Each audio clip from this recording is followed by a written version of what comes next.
سڵاو ڕێزم فیدا زۆر بەخێر بێی ڕێست هەیە کاکە برا سەرچاو زۆر بەخێر بێی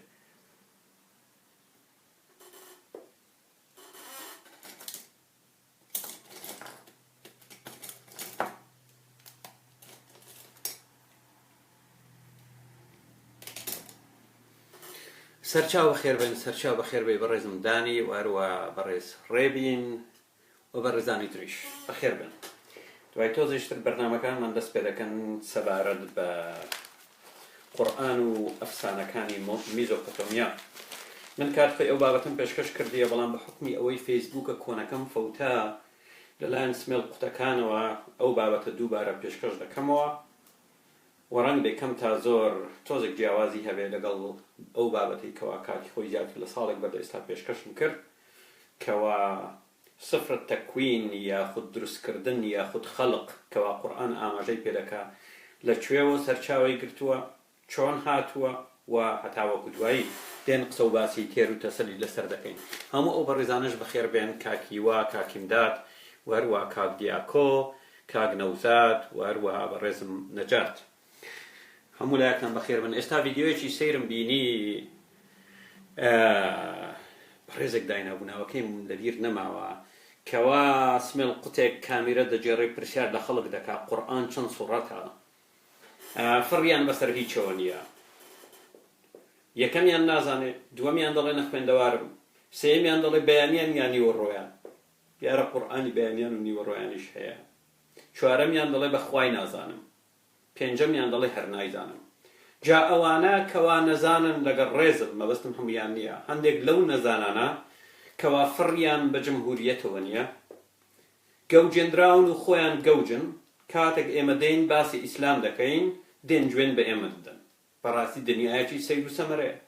لە جیهانێکدا دەژین کەوا گەمژەکان کۆمەلگای مرۆڤایەتی بەڕێوە دەبن گەمژەکان مافی ئەوە بە خۆیان دەن کەوا قەتل و تەکفیری خەڵک بکەن و ناویان لە خۆیان ناوە عولەما کەمتریشیان قبوڵ نییە لە عولەما گەر هاتوو پێیان بڵێ دەبی ئیلا و بیلا پێیان بڵێ زانایانی ئاینی یا ئەهلی علم یاخود مامۆستا و ئەگەر هاتوو پێی بڵێ مەلا گیان دەڵێ دیارە تۆ دەتەوێت وەکو مەلاژن بی لە ڕۆژانی ڕەمەزان هەر لەسەر سونەتی پێغەمبەرەکەم خۆم بە تۆوە بنێم وەکو مەلاژن سەیر و سەمەرەیە ئەو کەسانەی کەوا داهێنانی زانستیان کردووە و لە بواری زانستی تواناییان هەیە ئەو کەسانەی کەوا فەیلسوفن ئەو کەسانەی کەوا لە بواری سۆشیۆلۆژی تواناییان هەیە و هەتا وەکو دوایی کۆمەلگایەکی جوانیان بۆ مرۆڤایەتی خوڵقاندووە و دەکرێت زۆر جوانتر بێ زۆر دادپەروەرتر بێ ئەوانە هەموو بەلاوە دەنێن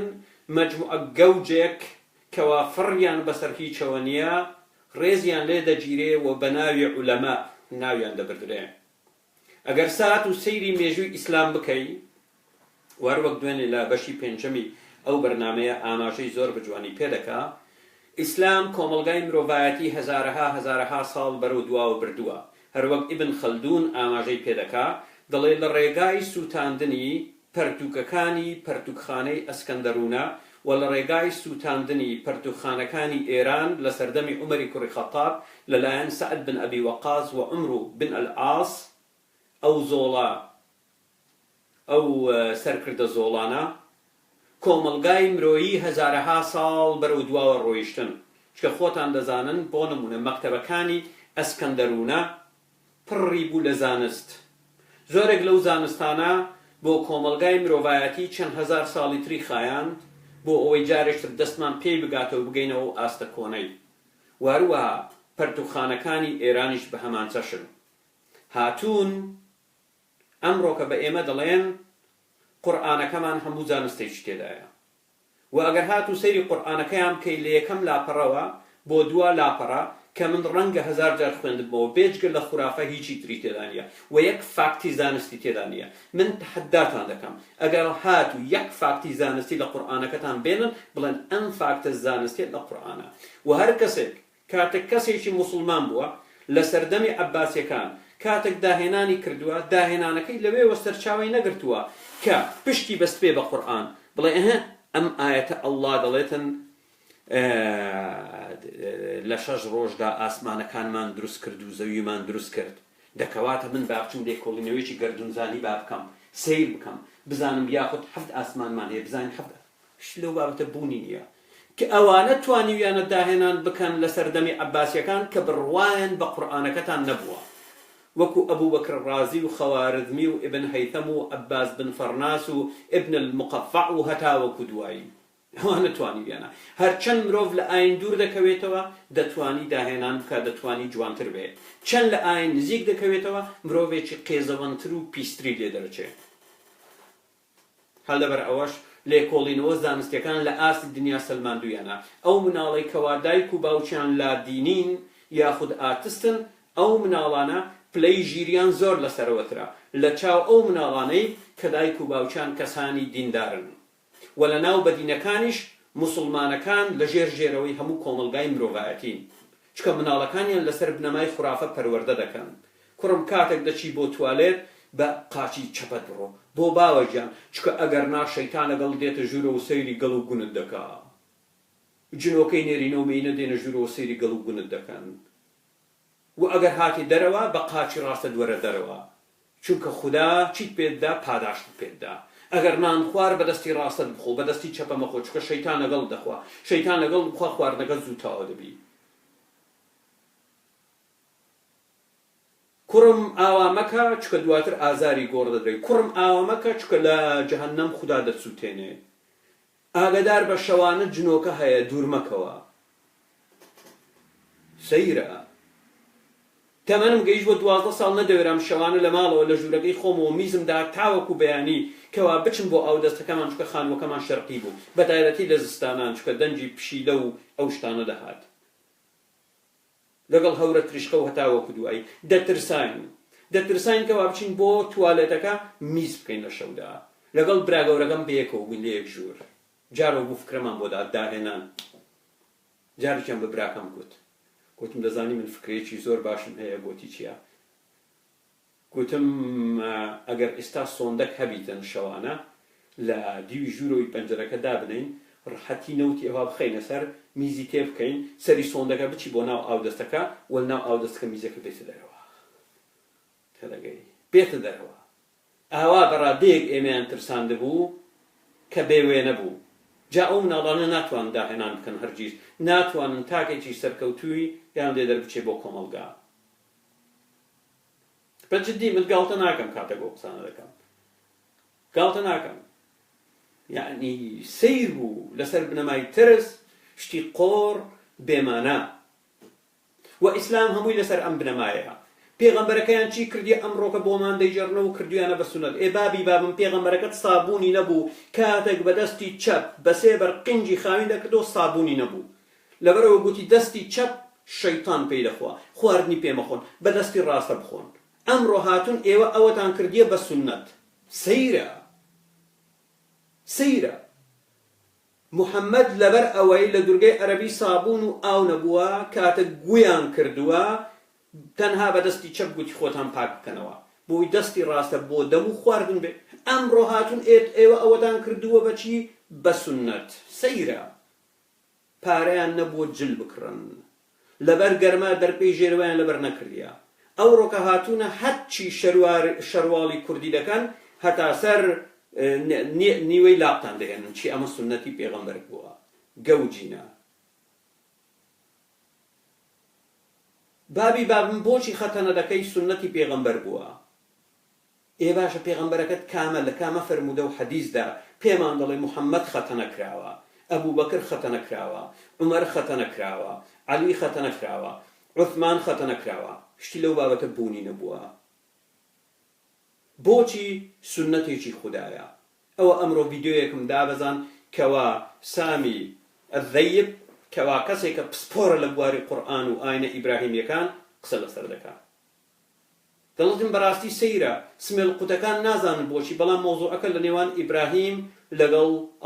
لەگەڵ خوددادا بووە کەوا پێی وتیە من خاچی کەنعانیەکانت پێدەدەم تۆش وەک هێمایەک دەبی بەڵێنم پێ بدەی کە بیبڕی چ ببڕم گوتی حەمەدۆک هێشتا چاوەڕێی خودای نەکردیە حەمەدۆکی لەسەر تەختەدارێک داناو بە تەورداز لێی داوە خوداوی پێی وتی ئیبراهیم ئەوە چ کرد بابی بابم من جارێک پێم نەوتی کەوا چۆن ببڕی نەیبڕی هاتی وەڵای ئەوە چییە اینجا هاتوونە جار بەجار بۆمان دەنووسن لە فەیسبوک موعجزەی خەتەنا معجزەی خەتەنا سەیرە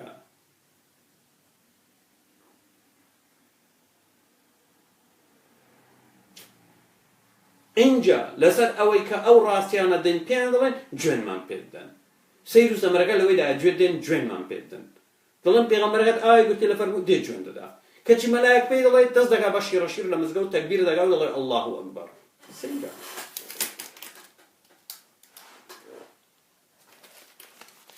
جارێ یەک دەقە من با وەڵامێکی ئەوە دەمەوە سەبارەت بەوەی ئایا شاری پیرۆزی ئیسلام پێترایە یا مەککە دوێنێ کەسێک پرسیارێکی کرد وەڵامی ئەوەی دەمەوە باشە وەتەنانەت دان گیبسن دەڵێ لە شەڕی ئەحزاب ئەوانەی هاتن ویستیان هێرش بکەنە سەر مەدینە لە پیتراوە هاتبوون دەڵێ لە مەککەوە نەهاتبوون چونکە مەککە دەکەوێتە جنوب باشووری مەدینەوە وایە نا ئەوە مەدینەیە ئەوە مەککەیە دەڵێ ئەگەر هاتن لە مەککەوە هێرش بکەنە سەر مەدینە بە تایبەتی لە بەشی باشووری مەدینە کەوا بەنی قوڕەیدەی لێبوو و هەروەک ئیسلام دەڵێن کەوا خیانەتیان کرد بە حوکمی ئەوەی دەستی خۆیان تێکەڵ کرد لەگەڵ قوڕەیشەکان باشتر نەبوو بۆ قوڕەیشەکان یەکسەر ڕێگایەکی کورتتر نەبوو کەوا لە جنوبی مەدینەوە لە باشووری مەدینەوە لە خەتی بەنی قوڕەیدە هێرش بکەنە سەر ئیسلامەکان نەک بێن ئاوا ڕێگایەکی دوورتر ببڕن و بێن بۆ شیمالی بێن بۆ باکووری مەدینە ئەڵبەتە بەڵام دەڵێ لەبەر ئەوەی لە پێتراوە هاتبوون لەبەر ئەوەی موحەممەد ڕێگری دەکرد لە کاروانی بازرگانی کە ئەوەش دەور و کارکردی هەبوو لەسەر داهاتی پێترا لە پێتراوە هاتوون و تەنانەت مەوزوعی شەڕی تەبوک دەگەڕێنێتەوە بۆ مەوزوعی گرتنی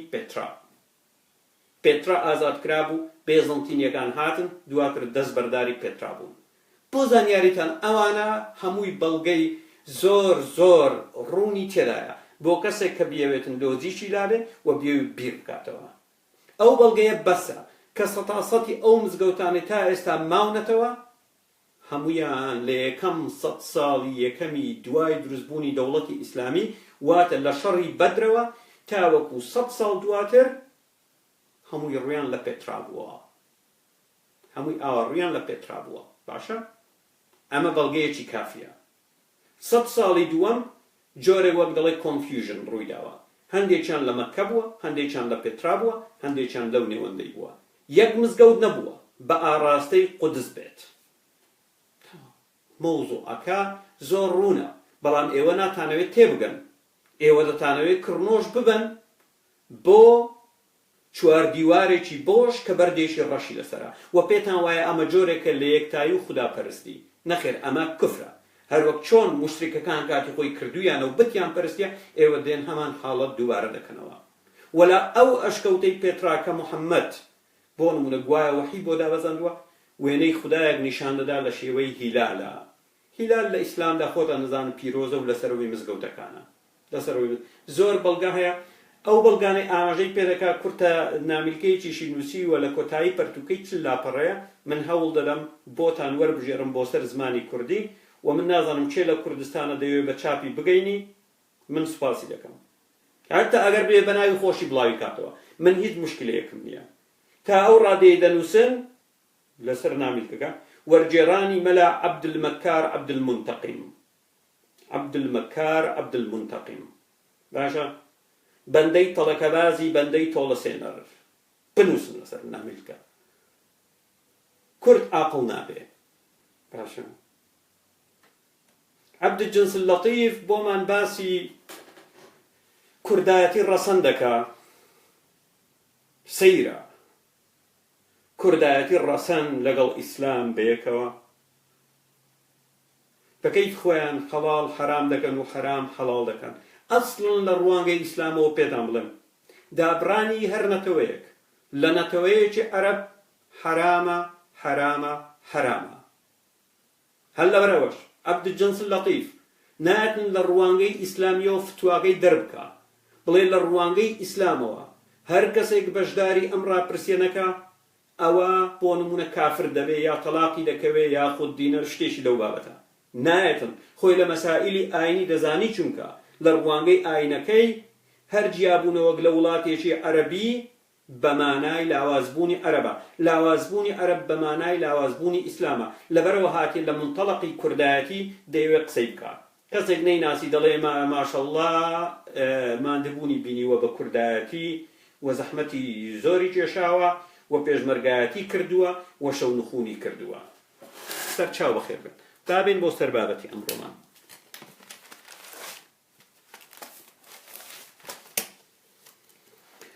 بابەتی ئەمڕۆمان سەبارەت بە دەقەکانی قورئان سەبارەت بە دروستکردن کە سەرچاوەکانی لە خوڕافەی سۆمەری یا میزۆپۆتامیا سەرچاوەی گرتووە لە سەرەتای دروستبوونی مرۆڤایەتیەوە مرۆڤ چەندەها پرسیاری لا دروست بووە بە حکمی ئەوەی مەعریفەی کەم بووە ئامرازی لێکۆڵینەوەی کەم بووە و هەمیشە بیری کردوتەوە ئێمە چین چی دەکەین لە زەویدا دوای مەرگ چیمان لێدێ ئایا ژیانێکی تر هەیە و یاخود ئەو شتەی کەوا پێی دەوتێ ڕۆح کەوا لە بەرنامەکانی ڕابردوو باسمان کرد ئایا دووبارە نەسخ دەبێتەوە یاخود دەچی بۆ شوێنێکی تر ئەمەش بابەتێکی ترە دەکرێت لە ڕوانگەی بۆ نمونە مرۆڤانی کۆن لە بەرنامەیەکی تردا قسە و باسی لەسەر بکەین وەروە گوتم بە حکمەوەی مرۆڤ ئامرازی زانستی نەبووە و ڕادەی مەعریفی زۆری نەبووە نەیتوانیوە وەڵام بە هەموو دیاردەکان و ڕووداوەکانی سروشت بداتەوە لەوێ هاتووە بۆ نمونە وەک جۆرەك لە بیردۆزەی هیناوەتە ئاراوە لەلایەن ئەو کەسانەی کە خاوەن زۆرترین مەعریفە بوون و توانیویانە خەڵکانی تر بە دەوری خۆیان ڕابچێشن بۆ نمونە مرۆڤی سەرەتا سەیری کردووە هەور لە ئاسمانەوەیە ئەستێرە لە ئاسمانەوەیە مانگ لە ئاسمانەوەیە خۆر لە ئاسمانەوەیە کاتێک شەوە مانگ دێ کاتێک ڕۆژە خۆر دێ و کاتێک خۆر لە دەرەوەیە زۆر جاروەیە مانگ لە دەرەوەیە بۆ نمونە ڤینۆسیان بینیوە بەفر لە ئاسمانەوە دێ باران لە ئاسمانەوە دێ ڕەهێر لە ئاسمانەوە دێ شەو مانگ دەیهێنێ ڕووناچی خۆر دەیهێنێ بروسکە لە ئاسمانەوەیە هەورە تریشقە لە ئاسمانەوەیە وتیان کەواتە دەبێ شتێک هەبی لەم ئاسمانە کە کۆنتڕۆڵی هەموو شتێک بکە ناوێن لە ناوە خودا ناوێن لە ناوە خودا هەموو شتێک لەوێ دێتن بەم شێوەیە زۆربەی زۆری بەم شێوەیە هەموو ملەتانی دنیا ئەفسانەی تایبەت بە خۆیان هەیە بۆ نمونە ئەگەر هاتوو بێ لێکۆڵینەوە بکەی لە ئەبۆریجنەڵی ئوسترالیا کەوا چەندەها خێڵن هەر خێڵێک بۆ نمونە زمانی خۆی هەیە ئەفسانەیەکی تایبەت بە خۆی هەیە بڕۆ بۆ ئەمریکای لاتین ئەفسانەی تایبەتی بە خۆیان هەیە بڕۆ بۆ ئەفریقیا هەر خێڵک ئەفسانەی تایبەت بە خۆی هەیە سەبارەت بە دروستکردن و بەم شێوەیە هەموو ملەتێک ئەفسانەی تایبەت بە خۆی هەبووە سەبارەت بە دروستکردن لەبەر ئەوە هەروە گوتم ئەو مرۆڤانەی کە تا ڕادەیەک ژیر بوون و خاوەن مەعریفە بوون توانیویانە جۆرێک لە بیردۆزە دابڕێژن سەبارەت بە ژیان و لە دوای مەرگ مرۆڤ چی لێدێ و ئەو کەون و کائیناتە چۆن دروست بووە لە ئێستادا سێ ئاینی سەرەکی یاخود سێ ئاینی ئیبراهیمی سەرەکی کەوا لە دنیادا بوونیان هەیە چکە لە ڕوانگەی ئیسلامەوە تەنها سێ ئاینی ئیبراهیمین کە بریتین لە مەسیحی ئیسلام و یەهودی و ئەم سێ ئاینە بەیەکەوە نزیک 165 دانیشتوانی گۆی زەمین پێک دەهێنن هەروەک دەزانین یەکەم ئاینی ئیبراهیمی یەهودیە هەرچەندە لە قورئاندا دەڵێ ئیبراهیم پەرتوچی بۆ هاتووە بۆ دابەزیوە بەڵام قورئان ئاماژە ناکا کە پەرتوکەی ئیبراهیم ناوی چی بووە سەیرە و پێمان ناڵێ پەرتوکەی ئیبراهیم چی تێدا بووە هەرچەندە ئەوە ئەسڵ و ئەساسی نییە وە گوایە هەر سێ ئاینەکە یەهودی ئیسلام مەسیحی چیرۆکەکانیان ئیتر بەتایبەتی ئیسلام چیرۆکەکانی بەدەستکاریەوە لە تەورات وەرگرتووە وار خۆتان دەزانن بۆ نمونە لە دورگەی عەرەبی جوو لێژیاوە و هەروەها سەرچاوەکانی قورئان یا توراسی ئیسلامی ئاماژە بە سێ خێڵی سەرەکی جوو دەکا کە بەنی قونەیقاع و هەروەها بەنی نەضیر و هەروەها بەنی قوڕەیضا لە مەدینە ژیاون بێژگە لە جووەکانی تر کەوا لە مەکە ژیاون یا لە دەوروبەری مەکە و مەدینەدا ژیاون و ئەوانە چیرۆک و ئەفسانەی یەهودیان زانیوە و لە دورگەی عەرەبی بڵاو بووە و موحەممەد ئاشنایەتی لەگەڵدا پەیدا کردووە بابێن تۆزێک سەوباز پێین سەبارەت بە ئەبراهام کە لە سەرەتا ئەبراهام یا ئیبراهیم کەوا لە توراسی ئیسلامی پێمان دەڵێن خدا داوا لە ئیبراهیم دەکات کە ماڵی باوکی جێبهێڵێت. باوکی ئیبراهیم ناوی تارحە و بچێت بۆ خاچی کەنعانیەکان و خدا پەیمان لەگەڵ ئیبراهیم دەبەستێت کە خاچی کەنعانیەکان بەنەوەکانی دەبەخشێت. ئیبراهیم لەگەڵ سێرای خوشکی دواتر ئیسحاقیان دەبێت چونکە ژنی ئیبراهیم بە ناوی سێرا دەبی زەرخوشکێتی یا هەمان دایکیان هەیە یا هەمان باوکیان هەیە لە دایکی جیاوازن باشە یعنی خوشکی دەبی باشە یا لە یەک دایکن بەڵام باوکیان جیاواز بووە یا هەمان باوکە بەڵام دایکیان جیاوازە. ژنی یەکەمی ئیبراهیم سێرا خوشکی خۆی دەبی باشە خوشکی خۆی دەبی سەرچاوە یەهودیەکان پێمان دەڵێن. دوای ئەوە ئیبراهیم دوو ژنی تر دەهێنێت بە ناوی دانەیەکیان بە ناوی هاجەر کەوا ژنی نابێ کەنیزەی دەبێ و ژنێکی تر بە ناوی کیتۆرا کە 6 کوڕی لێی دەبێت. و کاتێک ئیبراهیم دەمرێت لە ئەشکەوتێک لە تەک سێرای ژنی دەنێژرێت هەروەک بۆ نمونە بە گوێرەی پەرتووکی تەکوین کەوا پێی دەوترێت سفر تەکوین بەشی 25 دەقی 5 بۆ 8 و خدا ئیسحاق دەکات بە میراتگری ئیبراهیم و کوڕەکانی تری ئیبراهیم تەنها دیاریان پێدەبەخشێت. دەڵێ بۆ نمونە لە سفر تەکویندا هەیە دەڵێ من تەنها ئیسحاقم کرد بە میراتگری تۆ ئەی ئیبراهیم بەڵام ئەوانی تر لە میراتی تۆ تەنها هەندێک دیاری و هەندێکیان پێدەدرێت. و ئیبراهیم کەنیزەیەکی دەبێت کە لە بنەڕەتدا کەنیزەی ژنەکەی دەبێت سێرا کەوا لە میسر لەگەڵ خۆیان دەینن بە ناوی هاجەر کە دواتر ئیسماعیلی لێ دەبێت. بۆچی ئەو بابەتانە گرنگە باسی دەکەین چونکە یەکتایی لە ئیبراهیمەوە سەرچاوەی گرتووە. واتە ئیبراهیم ئەم کوڕانەی دەبێت بە ناوی ئیسحاق کەوا لە سێرا دەبی ئیسماعیل کەوا لە هاجەر دەبی 6 دانەکەی تر لە ژنەکەی تری دەبن بە ناوی زیمران جۆکشان میدەن ئیشباک شوواح کە قورئان ئاماژە بە هیچیان ناکات تەنها ئاماژە بە ئیسحاق و ئیسماعیل دەکات. و ئیبراهیم لە بنەڕەتدا خەڵکی ئووری کلدانی بووە کەوا یەکێک بووە لە ئیمپراتۆریەتە میزۆپۆتۆمیاکان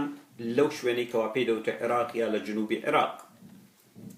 گوایە تارح کە باوکی ئیبراهیم بووە نەوەی نۆیەمی نوح بووە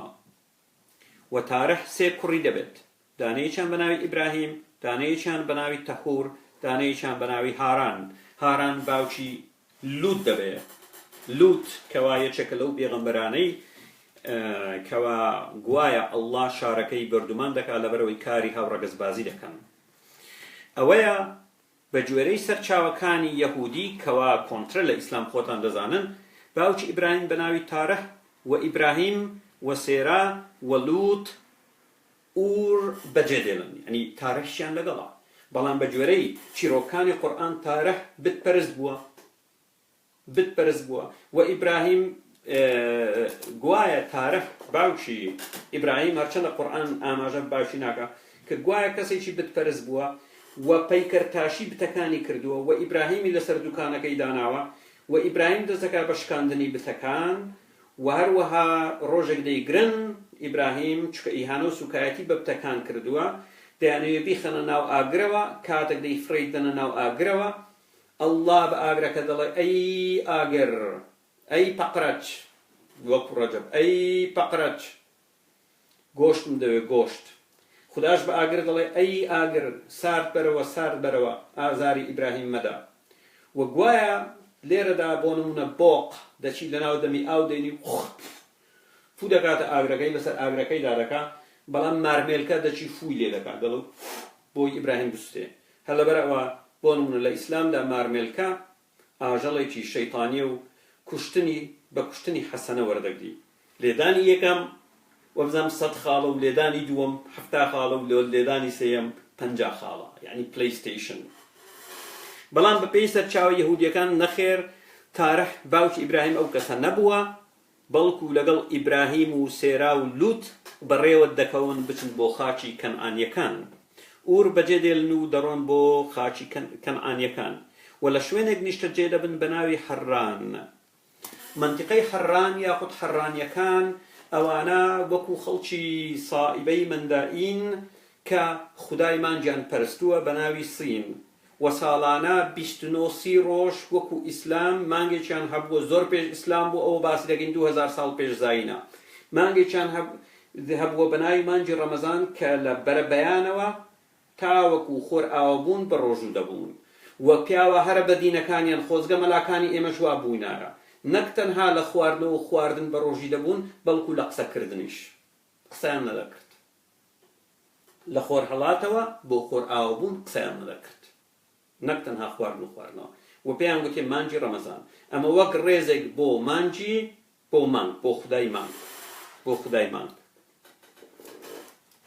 و تارح لە تەمەنی 205 ساڵی ببورن تارح باوکی ئیبراهیم تەمەنی 205 ساڵ دەبێت دەمرێت سفر تەکوین سفر یعنی پەرتووکی دروستکردن واتە دروستکردنی خەڵق بەشی 21 دەقی 1 بۆ 3 دەڵێت خدا داوای لە ئیبراهیم کرد وڵاتەکەی جێبهێڵێت و بچێت بۆ خاچێک کە خدا خۆی بۆی دیاری دەکات و بەڵێنی پێیدا کە بیکات بە میلەتێکی مەزن و میلەتەکەی پیرۆز بکات و میلەتەکەی گەورە بکات ئەوانە وەروەها ئەو کەسانە پیرۆز دەکات کە میلەتەکەی ئیبراهیم پیرۆز دەکەن و نەفرەت لەو کەسانە دەکات کە نەفرەت لە میلەتەکەی ئیبراهیم دەکەن ئەوە بە جوێرەی سفر تەکوین بەشی 21 دەقی 1 بۆ 3 ئیبراهیم تەمەنی 75 ساڵ بوو کاتێک لەگەڵ سێرا و لووت هەران بەجێ دێڵن پاشەوەی باوکی دەمرێ هەران بەجێ دێڵێ ئیبراهیم تەمەنی 75 ساڵ بوو کاتێک لەگەڵ سێرا و لووت هەران بەجێ دێڵن و دەچن بۆ شیچیم لە خاچی کەنعانیەکان داشە دواتر وشکە ساڵی دادێت و گرانی دادێت لە خاچی کەنعانیەکان ئەوەیە ئیبراهیم و سێرا و لووت دەڕۆن بۆ میسر کاتێک لە ڕێگان بگەنە ناو میسر ئیبراهیم بە سێرای ژنی دەڵێت مەڵێ ژنی ئیبراهیمم بڵێ خوشتی ئیبراهیمم چکە ئەگەر بڵێ ژنی ئیبراهیمم ئەوە من دەکوژن بەڵام ئەگەر بڵێ خوشتیمە من ناکوژن چکە گوایە ئەو کات فیرعەونیەکان ڕێگایان دەگرت لەوەی ژن و مرد بەیەکەوە زەواج بکەن نەوەک گوایە نیشانەیان هەبووە لە ڕێگای ئەو زەواجە کوڕێک لەدایک دەبێ ئەم کوڕا دەبی بە ڕزگاری بەخش و هەتاوەکو دوایی لەبەر ئەوە ئیبراهیم بە سێرا دەڵێت بڵێ خوشتی ئیبراهیم مەڵێ ژنی ئیبراهیم ئەجینا میسرەکان دەمکوژن سفر تەکوین بەشی 12 دەقی 10 بۆ 13 کاتێک گەیشتە میسر پیاوەکانی فیرعەون باسی جوانی و قەشەنجی سێران بۆ فیرعەون کرد و ئەوە بوو سێرا بردرا بۆ کۆشتی فیرعەون و لە بری سێرا مانگا و نێرەکەر و پیاوی خزمەتکار و ژنی کەنیزە و ماکەر و وشتریان بە ئیبراهیمدا یعنی کە گوایە خوشتیان لێوە گرت و بردیان بۆ فیرعەون خۆشی لێ ببینی سێکسی لەگەڵدا بکات لە مقابل ئەوە ڕێک دەقەکەوا دەڵێ لە بری ئەوە مانگا کەری نێر واتە نێرەکەر پیاوی خزمەتکار ژنی کەنیزە و کەری ماکەر و وشتریان بە ئیبراهیمدا سەر چاو بەخێر بن بەڵام کاتێک فیرعەون ئەم کارەی لەگەڵ ژنەکە ئیبراهیم کرد خدا نەفرەتی لە فیرعەون و خزمەتکارەکان و کارمەندەکانی فیرعەون دا و تووشی تاعونی کردن هەروەک سفر تەکوین بەشی 12 دەقی 14 بۆ 17 پێمان دەڵێت و کاتێک فیرعەون زانی کە سێرا مێردی هەیە دەست بەجێ داوای لێ کرد کە میسر بەجێ بێڵێت کاتێک گەڕانەوە واتە میسریان بەجێهێشت ئیبراهیم و لووت هەردووکیان مەڕ و ماڵات و وشتر و کەر و ماکەری زۆریان دەستکەوت بوو لە میسر و ئەو شوێنەی لێی دەژیان تەنها یەک پاوەنی بچووکی لێبوو و هەردووکیان خزمەتکاریان هەبوو کەوا شوان بوو کاتێک مەڕ و ماڵاتی ئیبراهیم و مەڕ و ماڵاتی لووت دەچوو تێکەڵ دەبوو نەیان دەزانی کامە هی کامەیە ئەوە بوو کێشە دروست بوو لە نێوان لووت و ئیبراهیم ئەوە بوو دەڵێت لووت بڕیاریدا بچێت بۆ ئوردن بۆ شاری سۆدۆم و ئیبراهیم بەرەو باشوور بۆ هیبرۆن واتە دەکەوێتە فەڵەستینی ئێستا چوو و لە شوێنێک نیشتەجێ بوو بە ناوی مامری واتە لێک جیابوونەوە و پەرستگایەکی بۆ خوداپەرستی دروست کرد هەروەک سفر تەکوین بەشی 13 دەقی 1 بۆ 18 پێمان دەڵێت و دواتر لە منتیقەی سۆدۆم کەوا لوت چووە بۆ ئەوێ ئاژاوە و پژێوی لە شاری ئیلام ڕوویدا. باشە؟ سفر تەکوین دووبارە پێمان دەڵێ وەلوت لەم پژێوی و ئاژاوە و شەڕەدا کەوا هێرش دەکەنە سەر مەملەکەتی سۆدۆم و مەملەکەتی سۆدۆم دەگرن،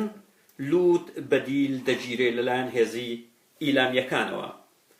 هێزی ئیلامیەکان شکست بە پادشا و سوپای سۆدۆم دێنن، هەروەک سفر تەکوین بەشی 14 دەقی 8 بۆ 12 پێمان دەڵێ کەسێک لە شاری سۆدۆم ڕزگاری دەبێت و ناگیرێت. هەواڵەکە دەگەینێت بە ئیبراهیم و پێی دەڵێ کە لوت گیراوە. ئیبراهیم 318 خزمەتکاری دەبی کۆیان دەکاتەوە، بە دوای سوپای ئیلامیەکان دەکەوێت و لە ناوچەیەک بە ناوی ناوچەی دان تووشی سوپای ئیلامیەکان دەبێت. ئیلام منتیقەیەکە لە ئێران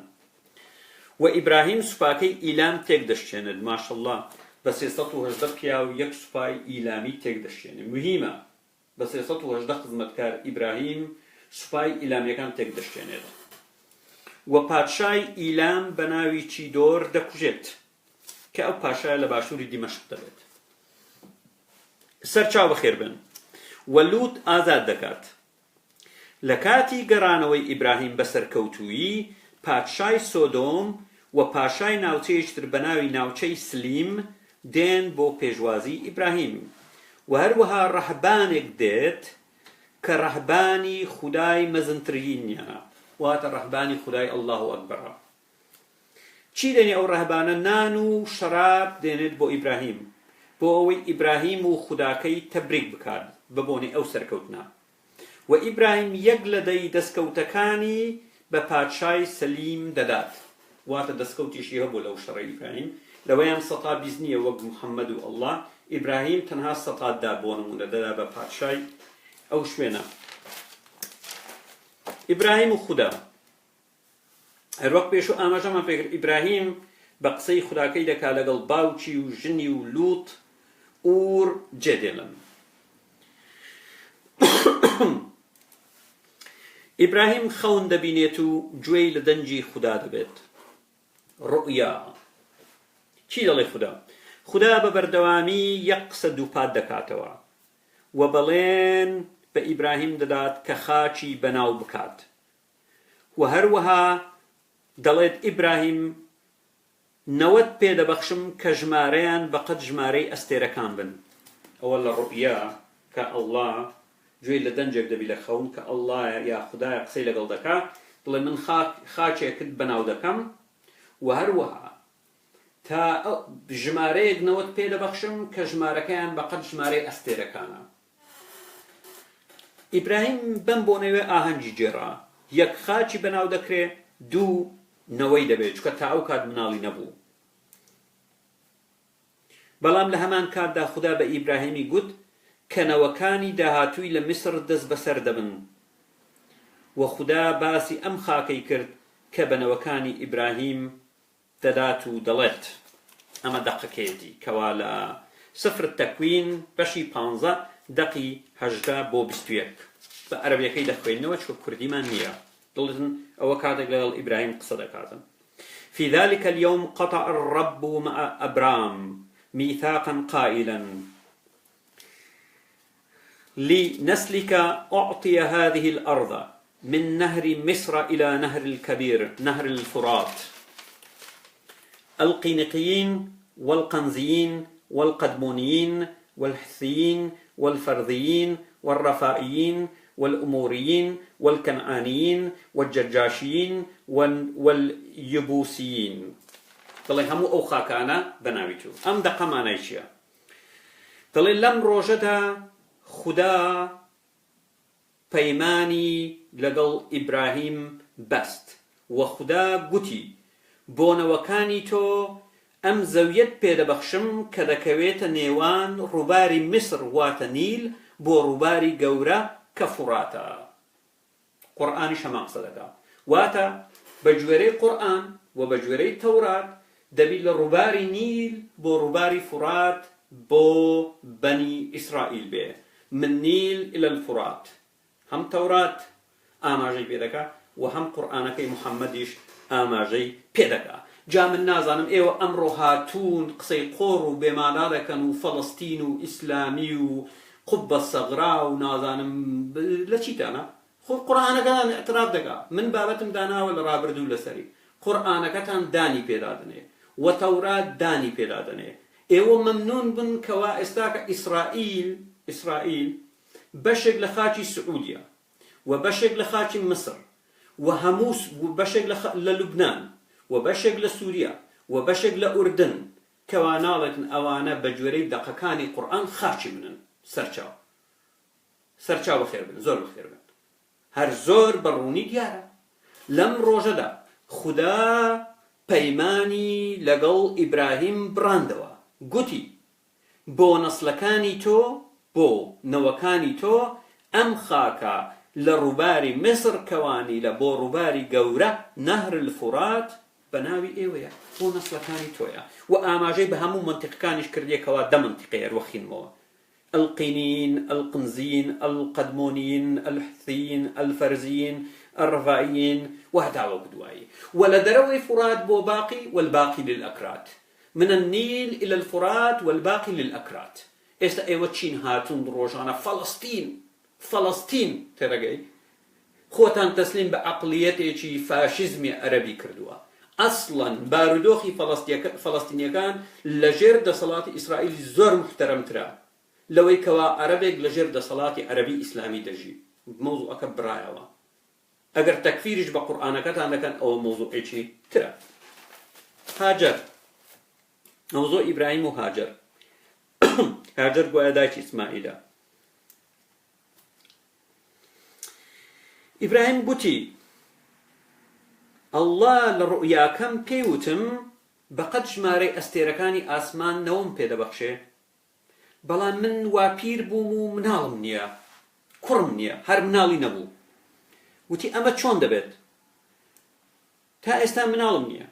ئەوە 10 ساڵیشە لە خاچی کەنعانیەکانم و مناڵم نەبووە. سێرا کۆیلەیەکی ژنی مسری هەبوو کاتێک لە مسر گەڕابوونەوە بە ناوی هاجەر و پێشکەشی کرد بە ئیبراهیم، گوتی سێکسی لەگەڵدا بکە بۆی مناڵت بێ، کە سێرا مناڵی نەدەبوو ژنی خۆی. ئەوە بوو پیرە ئیبراهیم تەمەنی نزیک 90 ساڵ بوو خاڵە گیان، یەکسەر لەگەڵ هاجەر خەوت و لە تەقەیەکەم لێی گیر کرد، هەر لە تەقەیەکەم لێی گیر کرد. یەکسەر دوو گیان دەبێ، پورە هاجەر یەکسەر دوو گیان دەبێ و ئەوە بوو هاجەر دوو گیان بوو، یەکسەر دەستی کرد بە دژایەتی سێرا. خۆی کۆیلەی سێرای بودای بە ئیبراهیم لەگەڵی خەوت یەکسەر دوو گیان دەبێت، دەست بردەکا بە حوکمی ئێستا مناڵی دەبی، هاجەر بۆ نمونە سێرا مناڵی نابی، خۆی پێ مهم دەبی و دەست دەکا بە دژایەتی سێرا. و سێرا لەسەر ئەو بنەمایە خراپ مامەڵای لەگەڵ هاجەر کرد و ئەوە بوو هاجەر ڕای کرد بۆ ناوچەیەک، ڕای کرد و لە ڕێگادا بوو بچی بۆ ناوچەیەک بە ناوی شور. باشە، لە ڕێگا فرشتە هات و قسەی لەگەڵ هاجەر کرد، گوتی کچی باش بگەڕێەوە، گوتی کچی باش بگەڕێ. گوتی لۆ بابی بام لۆ بگەڕێمەوە، گوتی پێت ئەم فرشتەم و پێت دڵن بگەڕێ. گوتی بۆ؟ فرشتەکە گوتی ئەجینا کوڕەکەت کەرپیاو دەردەچێت. واتە ئیسماعیل کەرپیاو دەرەچێت. بڕوا بکەن، نەسی لە تەوراتدا هەیە، بگەڕێەوە بۆ لای ئیبراهیم، ئەگەر نەگەڕێیتەوە کوڕەکەت لەدایک بێ کەرپیاو دەرەچێت. بەڵام هەر خۆی هەر کەرپیاو دەرچوو، نابینینەوەکانی چۆنن، هەر کەرپیاویش دەرچوو. بۆ نمونە فریشتەکە گوتی ئەجینا کوڕەکەت کە لە ناو سکتە کاتێک لەدایک دەبێت کەرپیاو دەرەچێت و شەڕانگێز دەبێ و دەستی لە هیچ پیاوێک ناپارێزێت. و ئیسماعیل شەڕانگێز دەبیت، لۆتی دەبی، لۆتی دەستی لە یەک پیاو ناپارێزێت. باوکە ڕۆنەوەکانی دەزانی چۆنا کتومت، یعنی زۆر جار وێ دەڵێ ئەم دەقانە ڕێک هەندە شت هاتۆتە هینەوە. و پێی گوترا کە کوڕەکەی ناوی ئیسماعیل دەبێت. ئیسماعیل مەبەستی چیە لەمە؟ ئیسمە هەتا لە زمانی عیبری واتە بیستن. ئیل یعنی خودا مەبەستی لێرە چی واتە مەبەستی ئەوەیە هاجر گوێڕایەڵی خوداکەی بوو وەگەڕاوە بۆ لای ئیبراهیم وەکاتێک ئیسماعیلۆکە سمەتجان لەدایک بوو ئیبراهیم تەمەنی 86 ساڵ بوو قوربانی گەڵوبوونی مامە ئیبراهیم بم بلەجیان لە 86 ساڵی مناڵی دەرهێناوە نەخشی هێناوە نەخش وەی گیان قوربانی ئەو جوتە گونەت بم ئەرە وەڵڵا پابی بابم ئیبراهیم تەمەنی 86 ساڵ دەبی ئیسماعیلی دەبی سەرچاو پێمان دەڵێ سفر تەکوین پەرتووچی دروستکردن بەشی 16 دەقی 4 بۆ 16 ئەو چیرۆکەی بۆمان باس کرد بزانین سێرا چی لێدێ ئەوە لە هاجر لە کەنیزەی ئیسماعیلی بوو بۆ نمونە سفر تەکوین بەشی 7 دەقی 15 و 16 دەڵێن 13 ساڵ لە دوای لەدایکبوونی ئیسماعیل 13 ساڵ لە دوای چکە گوتمان تەمەنی چەند بوو 86 ساڵ بوو 13 ساڵ واتە و ئاماژ دەکات دەڵێ ئەو کات ئیبراهیم تەمەنی 99 ساڵ بوو 13 ساڵ دواتر واتە لە دوای لەدایکبوونی ئیسماعیل کاتێک ئیبراهیم تەمەنی 99 ساڵ بوو خدا ناوی ئیبراهیمی گۆڕی و کردی بە ئەبراهام لە سەرەتا ناوی ئەبرام بوو تا ئێستا کە هەر ناوی ئەبرام بوو ناوەکەی گۆڕی گوتی لەمە و دوا ناوی تۆم کرد بە ئەبراهام ئەبراهام واتە باوکی میلەتان هەروەک سفر تەکوین بەشی 17 دەقی 5 پێمان دەڵێ اینجا تاویەکە اینجا خدا فەرمانی بە ئیبراهیم کرد کە خۆی خەتەنە بکات وەک هێمایەک بۆ ئەو پەیمانەی لە نێوان ئیبراهیم و ئەڵڵادا هەیە کە ئەڵڵا یەک خاچی پێدەدا بەنەوەکانی بە بەنی ئیسرائیل و هەروەها ئەڵڵا بۆ نمونە نەوەی پێدەدا کە ئەو کات مناڵی نەبوو بەرامبەر بەوە چی بکە ئیبراهیم خۆی خەتەنە بکە وەک هێمایەک ئەوە سفر تەکوین دەقی 17 دە بۆ 14 پێمان دەڵێ ئیبراهیم دەست بەجێ دێ حەمەدۆکی دەخاتە سەر تەختێک حەمەدۆک دەزانم چێ بەڕێزان حەمەدۆک هی پیاوە ئەندامی زاوزەی نێرینی پیاوە دەیخاتە سەر تەختێک تەورداسێک دێنین لێی دەکاتەوە وە خزمەتکارەکانی دێنین لێ دەدا ئیسماعیلیش دێنین لێیدا دەبڕیدانە بەدانە زۆر ئازاری دەبێت خدا پێی پێدەکەین دەڵێ کوڕم من وام نەوت جارێ پەلەت نەکرد باە تۆ لە خۆشی ئەو بەڵێنەی من ئەو پەیمانەی من تۆ ئەو کارت کرد جارێ بۆست ئاوێ پێم دەگوتی چۆن بکردوایە چاوی چاوم مسلمانان ئەمڕۆ هاتوون ئاگاداری ئەمەنین کە مەوزوعی خەتەنەکردن تەنها تایبەتە بە یەهودیەکان و بە حکمی ئەوەی ئەو پەیمانەی لە نێوان خدا یاوەی هەبووە لەگەڵ ئیبراهیم کەوا خاچی بە بەنی ئیسرائیل بەخشیوە ئەو خەتەنەیە دەکرێت مسلمانان دێن خۆیان خەتەنە دەکەن بابی بام یعنی خەتەنە جا کچانیش دەکەن کێشەکە لەوەدا بابی بام ئەخەر کچان بۆچی دەکەن ینی بۆچی دەبیت لێ بکەنەوە ینی مەوزوعەکە چییە خۆی یعنی دەزانی چۆنە مەوزوعەکە دەزانی چۆنە مەوزوعەکە چۆنە یعنی سنەتی پێغەمبەر یعنی سنەت یعنی چی بوو سنەتی پێغەمبەر بوو دقیق چی قورئانتانیە دەڵێ پیاوان خەتەنە بکەن ئەوی تر سنەتی پێغەمبەر دەکاتە خۆی خەتەنە نەکردو ماڵم بە قوڕ نەگرتبن و خدا ناوی سێرای گۆڕی بۆ سارا ناوی سێرای گۆڕی سێرا ئەو کات کردی بە سارا واتە لێرە هەم ناوی ئەبرامی گۆڕی کردی بە ئەبراهام واتە باوکی میلەتان و هەروە ناوی سێرای ژنی گۆڕی بۆ سارا و خدا بە ئیبراهیمی گوت ئیبراهیم کوڕێکت لە سارا پێدەبەخشم کە ئەو کات ئیبراهیم تەمەنی 99 ساڵ بوو سێرا تەمەنی 9 ساڵ بوو گوتی ئیبراهیم خەممەخۆ کوڕێکی لە سارا پێدەبەخشم ئیبراهیم گوتی You must be kidding me, God. گوتی یعنی پێدەچی تۆ گاڵتەم لەگەڵدا بکەی یعنی چۆن دەبی من تەمەنم 99 ساڵە بابی بابم یعنی ژنەکەم تەمەنی 90 ساڵە ئیبراهیم دەڵێ پێکەنی You must be kidding یعنی گاڵتەم پێ دەگەی و ئیبراهیم لە دڵیدا گوتی ئەمە بە جۆرەی سفر تەکوین دەقی 17 چۆن پیاوێک کە تەمەنی 100 ساڵی مناڵی دەبێ ئەی ئەڵڵا ئەی خودایە و سێرا 90 ساڵ دەبێت پیرە و چۆن توانایی هەیە مناڵی ببێت یەکسەر دوای ئەوە إبراهيم خوي خزمتكار إسماعيلي ختنا كرد بجوري سفر التكوين حفظ دقي بشتو شوار بشتو رؤيا إبراهيم دوباره يعني خوند من الرؤيا يا خيال دقا بمعنى خيال يجدي بون استرشاو بخير بين إبراهيم لدرجاي الرشمالكي دانشتبو روجيكي گرم بو لمامري سيري آسماني كردو بيني سيبيا ولاي خدان إنجا إبراهيم كرنوشي بردو ميوانا كان جيشنا لايو بخير هاتني كردم إبراهيم رؤيا دكا سيري آسمان دكا دبيني سيبيا ولا خدا قصدكا دز بجي إبراهيم كرنوشي برد لبردم رشمالكي روجيكي گرم بو بزانت نقبتي 89 سال بو يعني خرفايا يعني شتي بينيوا خرفايا وشتي بينيوا بزاد يكسر كرنوشي بردو سيبيا وهاتونا تلاي یەکێک لە پیاوەکان گوایە ئەو سێ فرشتە بووینە دواتر دەزانی یەکێک لە پیاوەکان گوتی ئەی ئیبراهیم تاوەکو ساڵی داهاتوو دەگەڕێنەوە بۆلات سێرا کوڕێکی دەبی سارای ژن کوڕێکی دەبی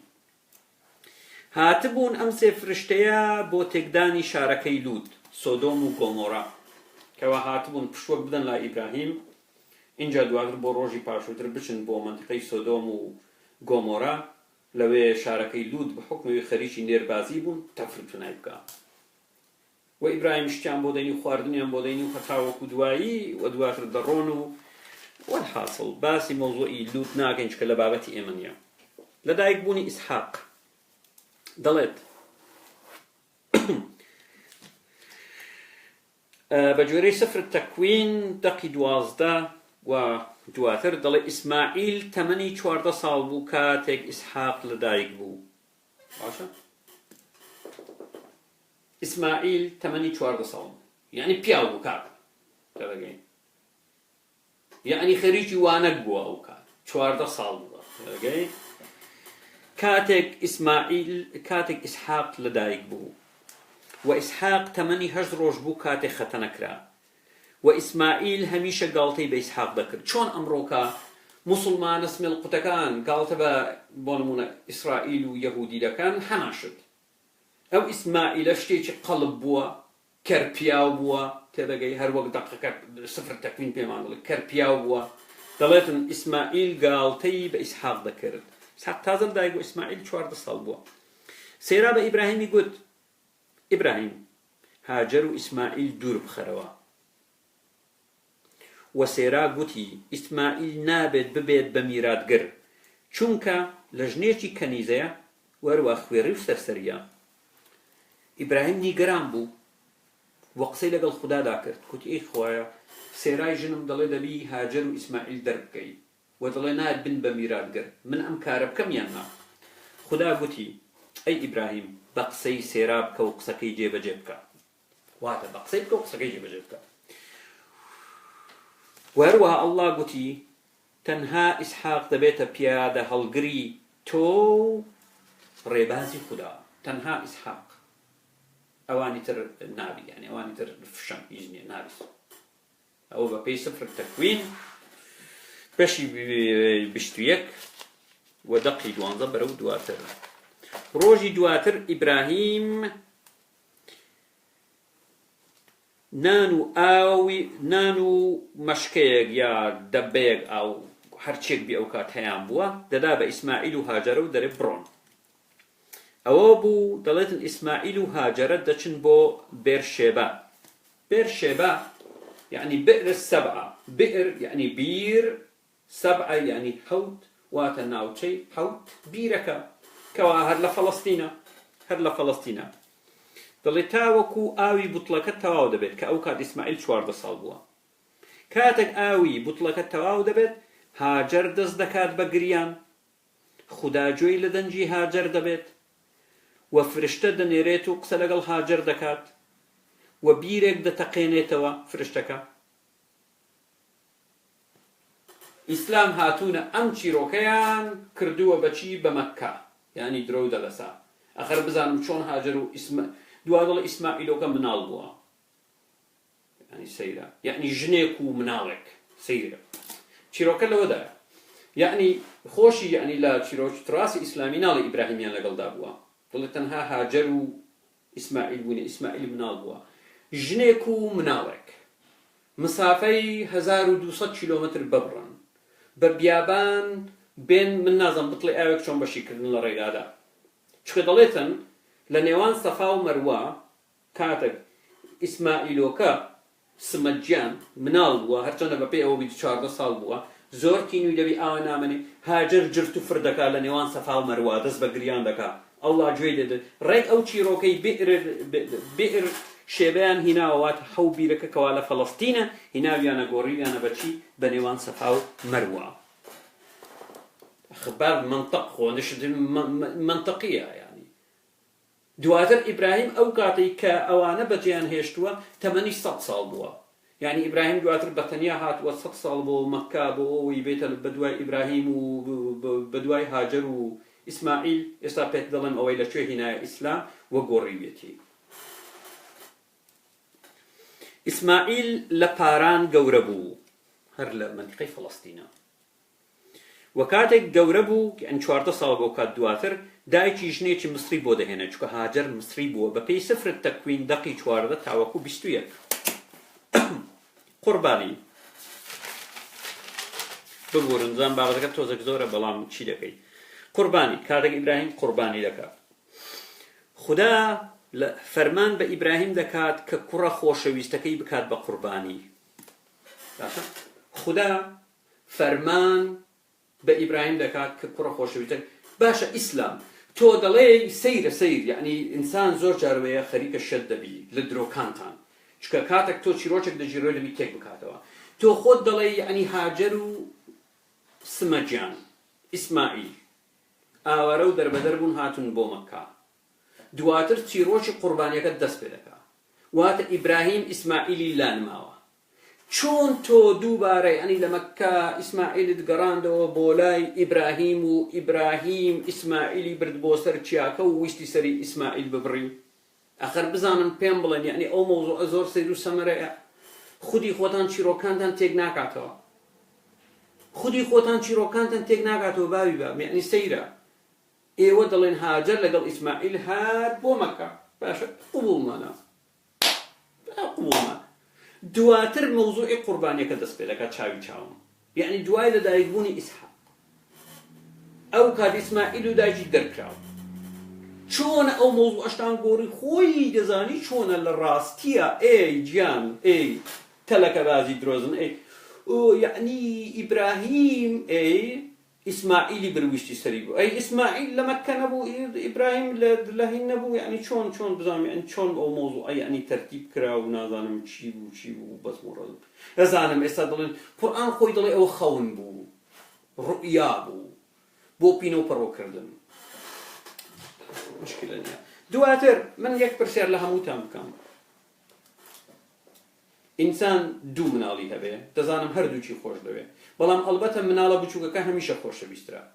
لای من وایە نازانم من کوڕە بچووکەم زۆر خۆشتر دەبێت واقعیەت وایە یعنی ئیسحاق بچووکتر بووە لەگەڵ خۆیدا بووە ئەوی تری دەرکردیە سەیرە و دەڵێ پاش ئەوە دەڵێ کوڕە خۆشەویستەکەت کەوا کوڕی گچی دەڵێتن ئیبراهیم 3 ڕۆژ لەگەڵ ئیسحاقی کوڕی ڕۆیشت و خزمەتکارەکانیش لەگەڵ خۆی دەبا تاوەکو دەگات بە چیایەک کە خوددا بۆی دیاری کردووە داوا لە خزمەتکارەکانی دەکات لە خوارەوەی چیاکە بمێننەوە خۆی و ئیسحاق سەردەکەون و دار بە ئیسحاق هەڵدەگرێت ئەو دارەی کەوا لەسەری درێژ بکەوت لە ملی بدا ئیسحاق لە باوکی دەپرسێت تا ئەو کاتیش نازانی مەوزوع چییە باوکە گیانەی ئاژەڵەکە کوا کە سەری دەبڕین ئیبراهیم دەڵێت خەمت نەبێ خوددا بەرخێکمان بۆ دەنێرێت کاتێک ئیبراهیم خەریکە لەسەری ئیسحاق بدات ئەوە درێژی کردو دەوی لەسەری بدات کە دەگەی فرشتەک دێ هاوڵ هۆ بلە گیان هۆ بلە هۆ ئیبراهیم هۆ ئیبراهیم تەها دەڵێ بابی بابنێمە بەگاڵتەمان بوو ویسمان تاقیت بکەینەوە بزانین کەوا مەوزوعی خوداپەرستی و یەکتایی و فەرمانی خوددا چەند گرنگە لای تۆ بابە ئەو چە قۆفڕە بدە ئەوە بەرانەکەم لە بۆی نای ها ئەو بەرانە سەر ببڕە دەگەی ئەو بەرانە سەر ببڕە بەرانەشی بۆ دەینوک سەر دەبڕی و بە گوێرەی سفر تەکوین بەشی 22 ئەوە دەقی 1 تاوەکو 19 دوای ئەوە سیرکەن. یعنی ئێستا تەمەنی ئیبراهیم بۆ دڵن دوای ئەوە ئیبراهیم دەچێت بۆ سەردانی هاجەر و ئیسماعیل کە ئەو کات ئیسماعیل تەمەنی نزیک 15 ساڵە لەکوێ لە بئر شێبە ناوچەی حەوت بیرەکە کەوا لە فەڵەستینە بۆ سەردانی.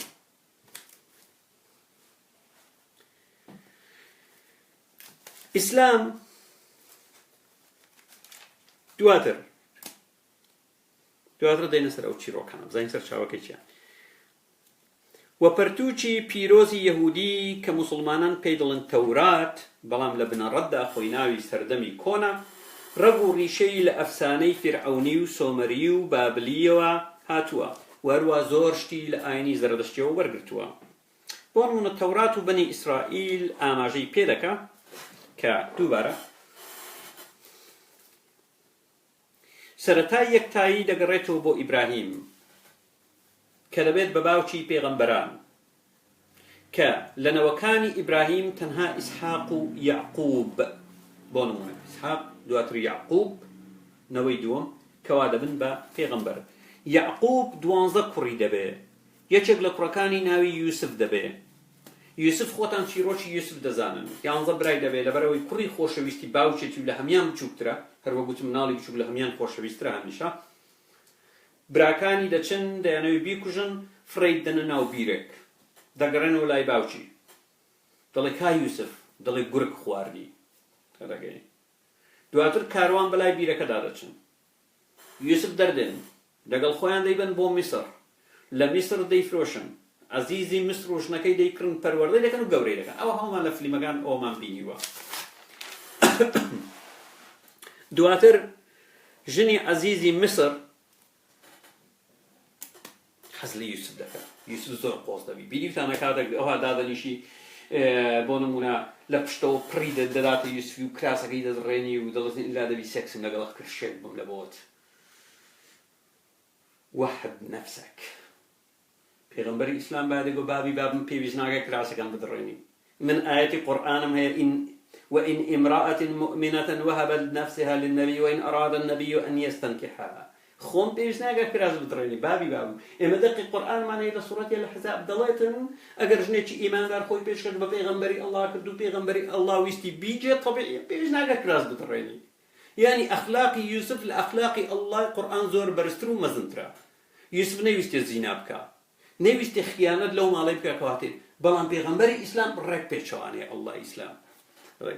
کراسەکەی دەدڕێنی و لەسەر ئەوە دواتر تۆمەت ژنی بۆ نمونە عەزیزی میسر تۆمەت بۆ یوسف دەخڵکەین دڵێ ئەو ویستوێتی دەست درێژین بکاتە سەر یوسف دەگیرێ و دواتر دەرەچێ و دواتر دەبێ بە حاکمی مەسر و دوا کاتێک دەبێ بە حاکم باوک و براکانی واتە یعقوبی باوکی و براکانی هەر 11 براکەی تری بانگ دەکا و لەگەڵ یوسف لەگەڵ 11 براکەی دەبن بە 12 ئەو 12 هەر دانەیەکیان خێڵێکی ئیسرائیلی یەهودی دروست دەکەن دەبن بە 12 عەشیرەت یا خێڵ یا بنەماڵە یا تیرەی یەهودی. و الله خدا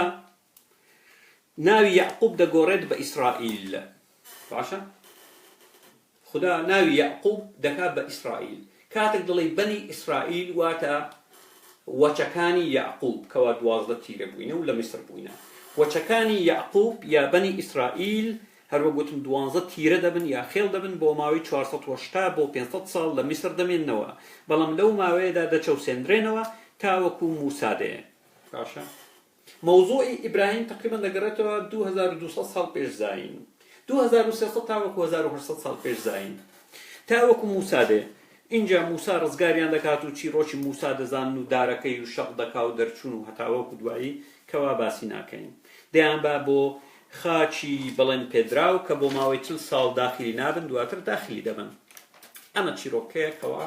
تا ئێستاگە بۆ نمونە چیرۆک قورئان هاتیە لە زمانی یەهودیەکان بردوویەتی ئەوەی لەگەڵ خۆی بگونجێ محەممەد سەر و گوێ شکاندی و هەتاوەکو دوایی زۆربەی زۆری چیرۆکانی قورئان و چیرۆکەکانی توراسی ئیسلامی شتێک ناکەنەوە هەروەک ئاماژەم پێی کرد لە زۆر شوێندا.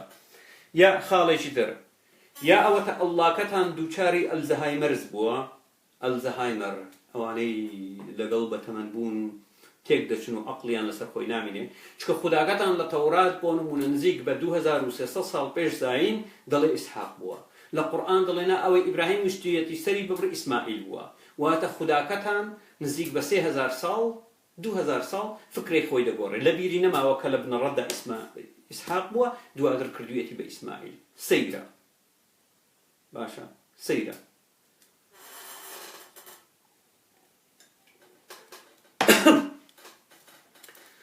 دواتر بە شتێکی ترتان با پێ بڵێم شتێک نەبووە بە ناوی پەرتوچێک لە ئاسمانەوە دابەزی بە ناوی تەورات یا بە ناوی ئینجیل قسەی قۆڕە شتێک نەبووە تەنها ئەو شتەی کەوا باش زانراوە بۆ موسا دابەزیوە ئەلوەسایل عەشرەیە ئەوی تر زۆر دوای مردنی موسا نووسراوەتەوە 1000 ساڵ لە دوای موسا نووسراوەتەوە ئێستا پێشتان دەڵێم 540 ساڵ پێش زاین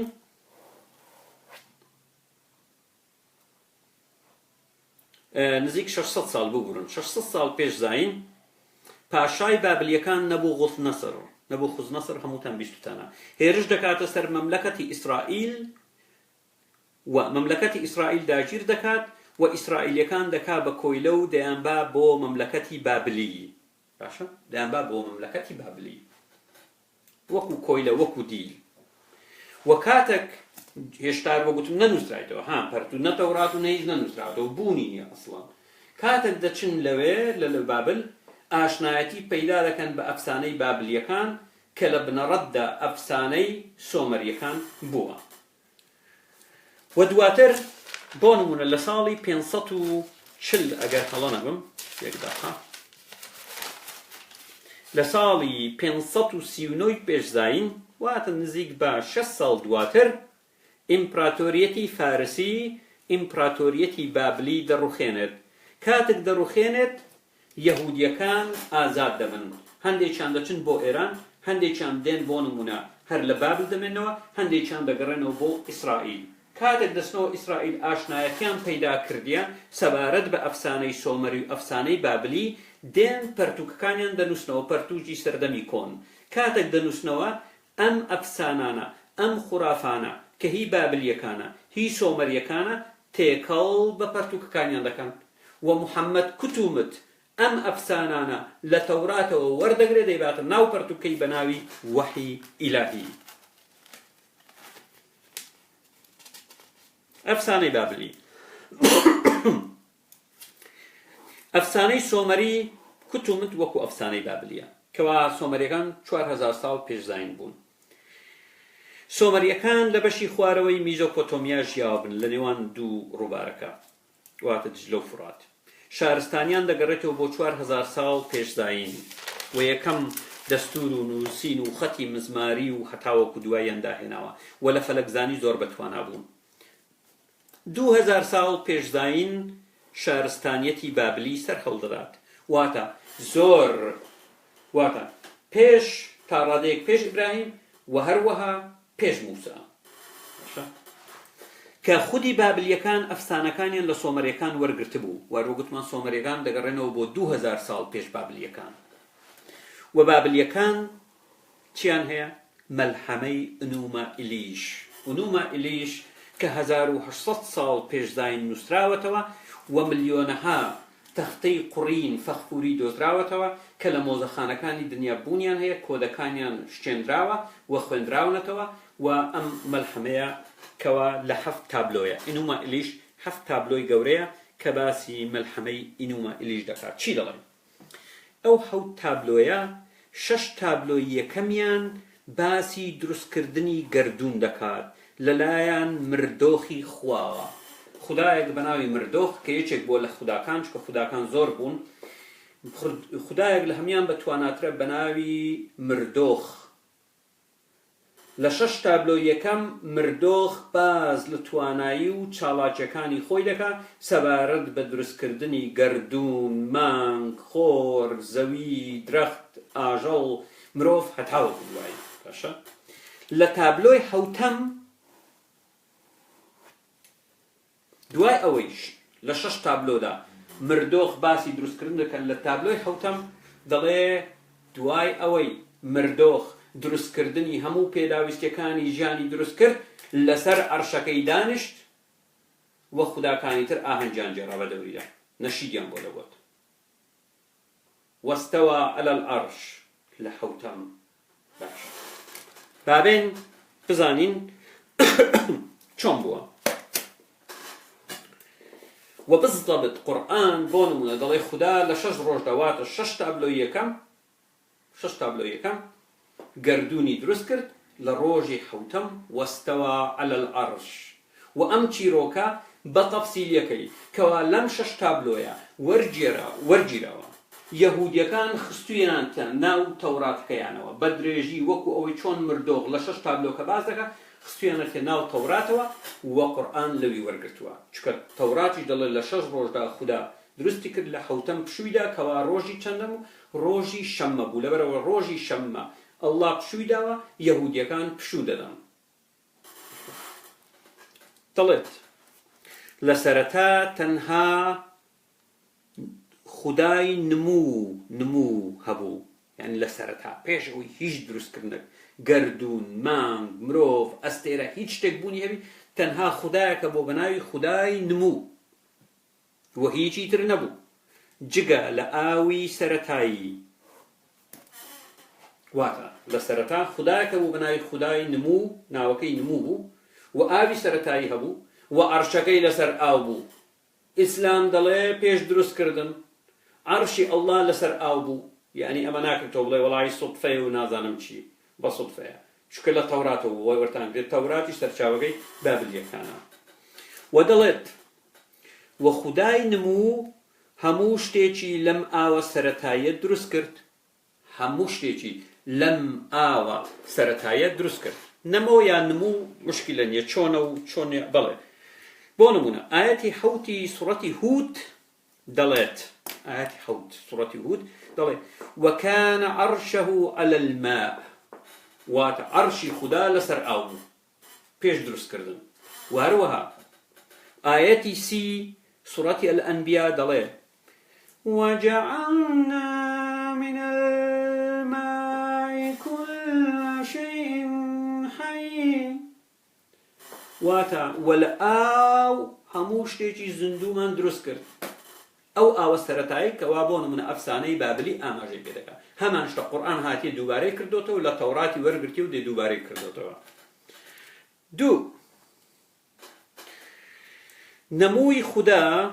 ئەو خودایە کەوا لە سەرەتاوە بەتەنیا بوو ئاوی سەرەتایی هەبوو عەرشەکەی لەسەر ئاو بوو هیچ شتی تر نەبووە دەڵێ بەخوا ئەو وەزعە دەرنایەنێ من بێزارم بەڕاستی هەر هەست دەگاتن کوڕ و کچێکی دەبێت کوڕەکەی ناوی ئان دەبێ کە دواتر دەیکا بە خودای ئاسمان کچەکەی بە ناوی کی دەبێ کە دواتر دەیکات بە خودای زەوی سەیدەکان و دەڵێت ئەفسانەکە بەردەوام دەبێت و دەڵێت ئان و کی بەیەکەوە نووسابوون و لە یەک جیا نەکرابوونەوە واتە خودای ئان کەوا کوڕەکەیە لەگەڵ کی ئاوا بەیەکەوە نووسابوون یا ئاسمان و زەوی ئاوا بەیەکەوە نووسابوون لێک جیا نەکرابوونەوە قورئان ئاەتی سی سوڕەتی ئەلئەنبیا دەڵێت أولم ير الذين كفروا أن السماوات والأرض كانتا رتقا ففتقناها أي أواني كافر نابين كوا آسمان كانوا زوي أبيك ونوسابون إيه ملك جاكر نوا همان شد باشا همان شد كوا أفساني بابلي هل وقتم آسمان و زەوی خودای ئان و کی بەیەکەوە نووسابوون و لە یەک جیانەبوون و قورئان هەماشتمان پێ دەڵێ ئەی ئەوانەی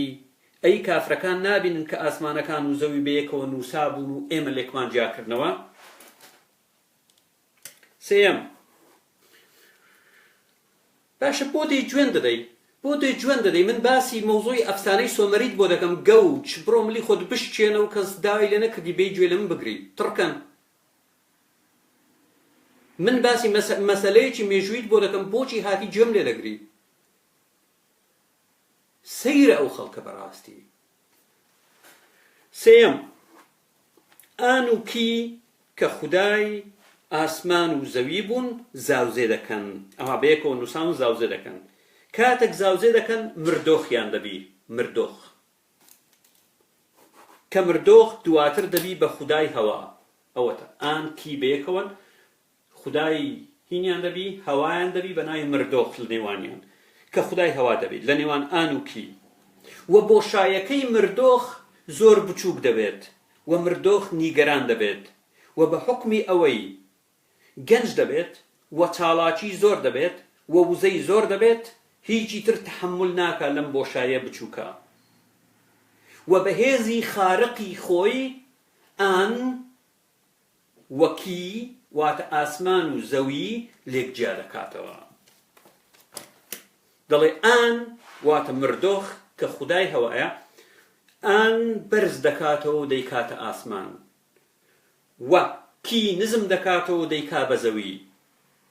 تەفسیری ئیبن الکەثیر بۆ ئایەتی سی الأنبیا بزانین چی دەڵێ بۆ نمونە أولم ير الذين كفروا أن السماوات والأرض كانتا رتقا ففتقناها بو تفسير آية تشيدلي ابن الكثير سيدكم وقال سعيد بن جبير بل كانت السماء والأرض ملتزقتين فلما رفع السماء وابرز منها الأرض كان ذلك فتقهما الذي ذكر الله في كتابه وقال حسن وقتادة كانت جميعا ففصل بينهما بهذا الهواء دڵێتم مەبەستی لەم دەقەت چییە دڵێ ئاسمانەکان و زەوی بەیەکەوە نووسابوون و ئەڵڵا لە ڕێگای هەوای خستە نێوانیانەوە بە هەواکە لێکی جیاکردنەوە ئەمەش سوتفەیە وەنیە بە سوتفە هاتیە بزڵەبت هەمان لێکدانەوەی بابلیەکان هەمان ئەفسانەی بابلیەکان دواتر دەڵێت مردۆخ کاتێک ئاسمانی لە زەوی جیا کردەوە و خۆی خودای هەوا بوو و بە حکمی قووەتەکەی زۆر زۆر و بە حکمی توانی ئاسمانەوە لێکجیا کاتەوە دەڵێ مردۆخ ئەو هەوایە لە تاریکایی دەژیا دەڵێ ئەوە بوو مردۆخ کچێکی بوو بە ناوی نانا یا سین نانا ویان دوو ناوی هەبووە سین چۆن دەبێت سین کە دواتر کردی بە خودای مانگ بۆ نەهێشتنی تاریکایی و ڕووناکردنەوەی زەوی خودای مانجی دروست کرد خودای سین کات خۆی حەڕانیەکان پاراستویانە و دەڵێ مردۆخ مانجی دروست کرد ناناسین نانا یاسین کە دوو ناوی هەیە دواتر خۆر دروست دەکا کە ناوی ئونو یا شەمز دەبێت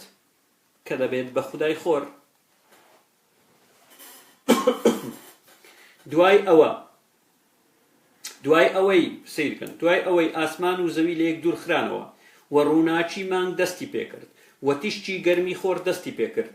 مردۆخ دەستی کرد بە دروستکردنی سیماتەکانی تری ژیان بە تەفسیلی باز دەکا باسی درەخت و دار و ئاژەڵ و ئەستێرە و ڕاوەکو دوایی اینجا تابلۆی حەوتەم چی دەڵێت کاتێک مردۆخ لە دروستکردن تەواو بوو لەسەر عەرش دانیشت حەوتەم لە تابلۆی حەوت دەڵێ کاتێک ئەو هەموو دروستکردنەی کرد ئاژەڵ و مرۆڤ و نازانم چی و هەموو شت ڕۆژ حەوتەم لەسەر عەرشەکەی دانیشت آية 5 سورة الرحمن لقرآن والرحمن على العرش استوى رحمن خدا دڵێ پاش دروستکردنی لە 6 ڕۆژدا کاتێک زەوی ئاسمانی دروست کرد قورئان وا دەڵێ خدا لەسەر عەرشەکەی دەستی بەسەر عەرشەکەی داگرت ڕاستەکەی دەڵێ دەستی استەوا یعنی دەستی بەسەر داگرت وەکو مەسعود بارزانی چۆن دەست بەسەر کوچەکەی دەگرێتن بۆ هیچ کەسی تر نییە ئەو دەقە پێمان دەڵێ خودای تریش هەیە هەر خودی ئەم دەقە پێمان دەڵێ والرحمن على العرش استوى واتە خدا دەستی بەسەر عەرش داگرت دەستی بەسەر عەرش داگرت بەرامبەر بە چێ واتە خودای تریش هەیە واتە خودای تریش هەیە یعنی پێشووتر دەستی بەسەر عەرش دانەگرت بوو یعنی پێشووتر دەستی بەسەر عەرش دانەگرت بوو بەڵام پاشەوەی دروستی کرد و گوتی خوداکەن سەیرکەن قووەتی من زۆر زیاترە لە ئێوە من توانای دروستکردنم باشترە ئەوە دەستم بەسەر عەرشەکەی دا پیاویشم دەوێت دەمی بکاتەوە ئەمە ڕێک ئەو دەقەوەمان بن واستوى والرحمن على العرش استوى وهروە ئاەتی 54 سوڕەتی الأعراف دەڵێت إن ربكم الله الذي خلق السماوات والأرض في 6 أيام ثم استوى على العرش. لراستي لا خداكتان الله أوي كآسمان كانوا زوي لشجر دا درس كرت إنجا دستي بسر عرش دا قرت اینجا دستی بسر عرش داگرت برانبر بچه خدایتر هبو منافسه هبو چی بو دستی بسر داگرت باشه بالضبط تابلو یکم و دوم و سیم و چهارم و پنجم و ششم باسی دروست کردن اوش داره لشش روش دا و حوتم دوباره مردوخ دستی بسر عرش داگرتیه برانبر بخدا کانیتر الله همان کاری کردوه دوای دروست کردنی زوی و آسمان مردوخ داوا لآسمان و زوی دکا ملکچی بن آی لوا ئەوم لە شوێنیشتر بیستووە لە قورئانەکەی محەممەدیش دا هەیە بۆ نمونە مردۆخ داوا لە زەوی و ئاسمان دەکات کە ملکەچی بن ئاەتی 11 سوڕەتی فصلت دەڵێتن ثم استوى إلى السماء وهي دخان فقال لها وللأرض ائتيا طوعا أو كرها قالتا أتينا طائعين. اینجا الله ڕووی کردە ئاسمان کە ئەو قات تەنها دوو کەڵێک بوو وەگوتی بە ئاسمان و بە زەوی گوت یا بە خۆشی خۆتان وەرن یا بە زۆری دەتانهێنم پڕ شەقتان دەکەم یا بە خۆشی خۆتان وەرن یا بە زۆری دەتانهێنم وتیان بەسەر چاو هاتین و یەکسەر ملکەچ بوون ثم استوى إلى السماء وهي دخان فقال لها وللأرض بآسمان قد وبزوي قد ائتيا طوعا أو كرها يا بخوشي خوتان ورن يا بزوري قالتا قتيان أطينا طائعين هاتين بملكتشوا باشا هاتين بملكتشوا واتا پابندي توبون ملكتشي توبون ومردوخيش همان شدلي وهروها مردوخ آسمانكان درازينيتو بأستيرا قرآن همان شدلي آيتي بينجي سورة الملك دلت ولقد زينا السماء الدنيا بمصابيح وآسماني دنيا من بقلوب شرا رازان دوا وآيتي ششي سورة الصفات دلت إنا زينا السماء الدنيا بزينة الكواكب وآسماني دنيا من رازان دوا برازان نوي أستيرا كان همان شدلت